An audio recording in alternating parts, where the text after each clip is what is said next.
भगवान सुखदेव कहते परीक्षित से, परीक्षित मन तो बिगड़ा, विवाह की कामना तो जगी, लेकिन ठाकुर जी के दर्शन करते ही मन बदल गया। बोले महाराज विवाह करूंगा लेकिन एक शर्त है। क्या शर्त? आपको संतान बनकर के आना पड़ेगा। भगवान ने वचन दिया, विवाह कर लो, मैं पुत्र बन करके आऊंगा।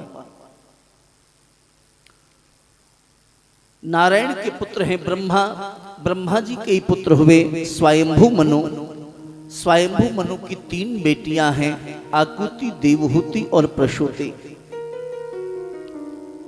आकुति का विवाह रुचि प्रजापति के साथ में कर दिया।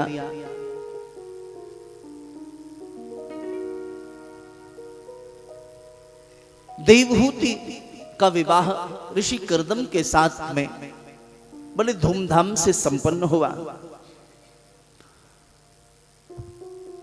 भगवती देवहूति विवाह करके ऋषि कर्दम के यहां पर पधारी।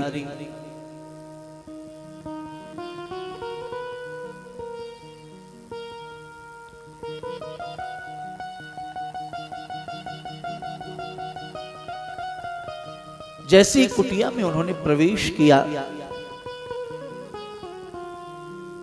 हृदय गदगद हो गया। इतना बड़ा तपस्वी मुझे पति के रूप में प्राप्त हुआ है।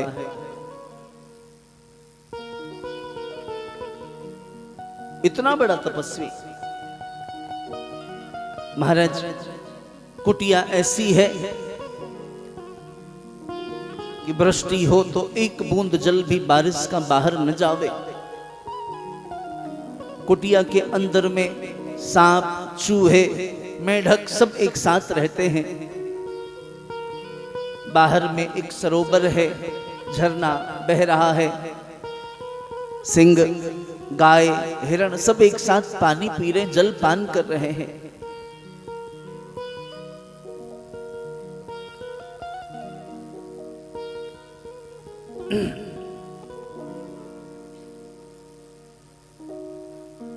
साधना का यह परिणाम है। सबके अंदर की जो ईर्ष्या द्वेष की भावना है वह नष्ट हो गई। सब परस्पर एक दूसरे से विरोध करने वाले जीव भी एक साथ रह रहे हैं। देवहूति बहुत प्रफुल्लित हुए।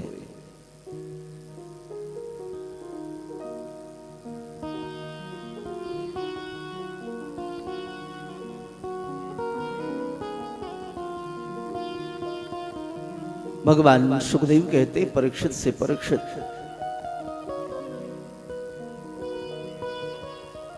शाम के समय ऋषि कर्दम तप करने, संध्या करने के लिए बैठे।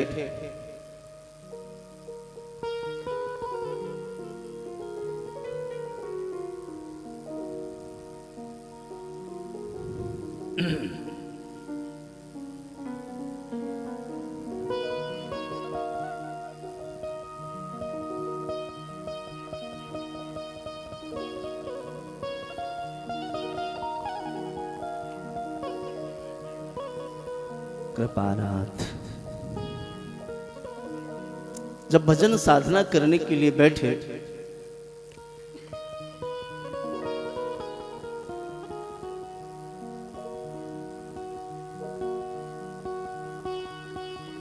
संध्या जो है वह समाधि में परिणत हो गई।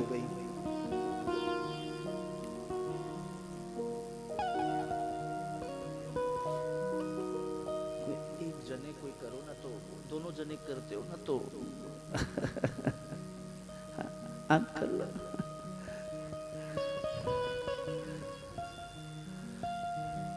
राग रसोईया पागड़ी बनत बनत बन जाए।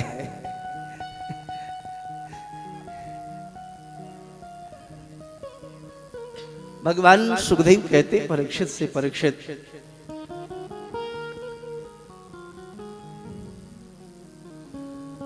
संध्या करने के लिए बैठे, संध्या समाधि में परिणत हो गई।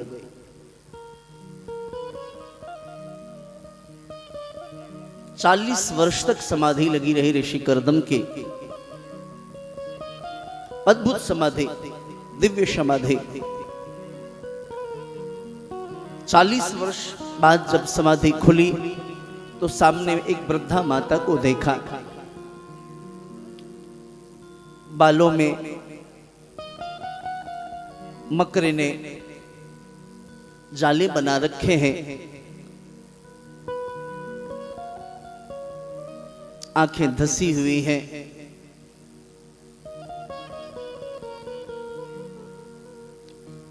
ऋषि कर्दम को प्रणाम किया। उस देवी ने, ऋषि कर्दम ने पूछा, देवी तुम कौन हो? कौन हो तुम? कृपा करके बताओ।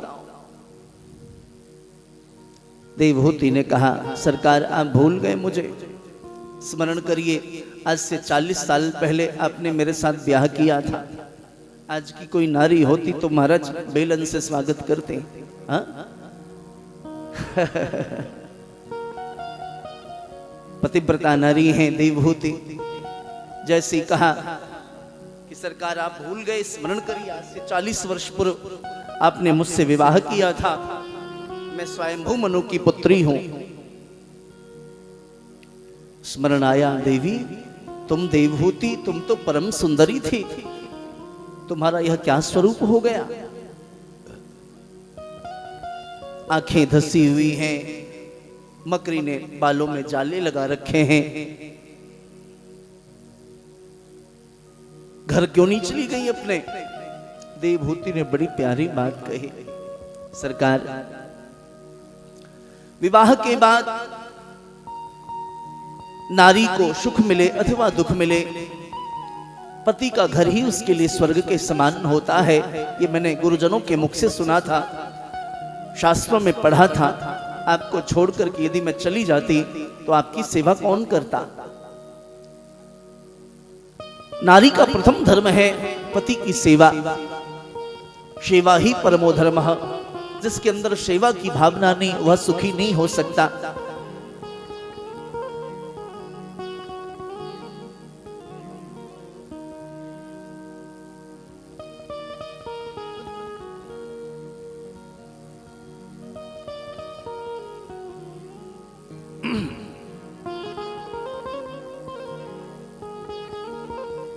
मैंने मन में विचार किया, मैं चली जाऊंगी तो क्या होगा?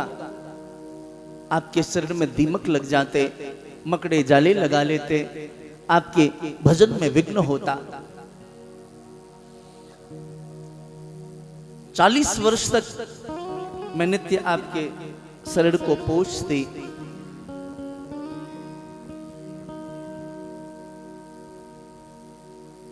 मैं आपके शरीर को पोंछती, साफ करती,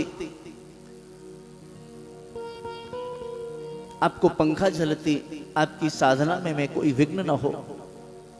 जैसे कथा हो रही है तो ये सब सहायक हैं, कथा में विघ्न न हो। साउंड, ये हमारे करण, ये सब लोग सहायक हैं, कथा में विघ्न न हो, कथा की सुंदरता हो। और ये लोग दिन रात ऐसे प्रयास करें। ठीक इसी प्रकार से देवहूति, उन्होंने कहा, सरकार मैं सेवा में संलग्न रही। 40 वर्षों तक मैंने सेवा की। ऋषि कर्दम प्रसन्न हुए। सेवा से क्या नहीं हो सकता, साधना से जीवन में क्या नहीं हो सकता। भगवान सुखदेव कहते हैं परीक्षित से, परीक्षित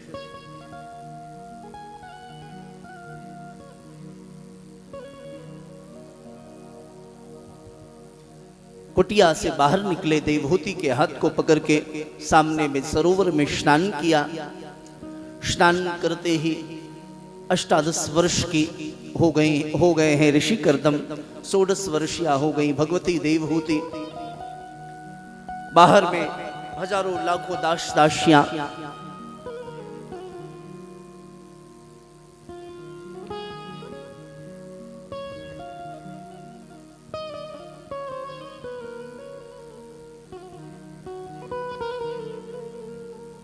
कोई वस्त्र आभूषण लेके खड़ा है, कोई दासी चवर डुला रही है, कोई आभूषण लेकर के खड़ी है। सुंदर वस्त्र आभूषण धारण किए, सामने में एक सुंदर सा महल प्रवेश किया। ऐसा महल उन्होंने अपने पिता के घर में भी नहीं देखा, जबकि चक्रवर्ती सम्राट स्वयंभू मनु। मन में विचार किया, पिता से मिले वर्षों बीत गए, अब पिताजी से माताजी से चल के मिलना चाहिए। महाराज भजन के बल पे वह महल का निर्माण हुआ है, महल ही चल पड़ा पिता के घर पे। ऐसा महल उन्होंने अपने पिता के घर में नहीं देखा। विज्ञान ने भी ऐसे महल का आज तक निर्माण नहीं किया। हमें हमारी इच्छा हो कि अभी हमें अमेरिका जाना है तो हमें इसके लिए बाहर के यंत्रों की आवश्यकता होगी, लेकिन ऐसे महल का निर्माण उन्होंने अपने तप के बल पर किया कि वो महल ही चल पड़ा। महाराज धीरे धीरे समय व्यतीत हुआ और इन्होंने 9 कन्याओं को जन्म दिया।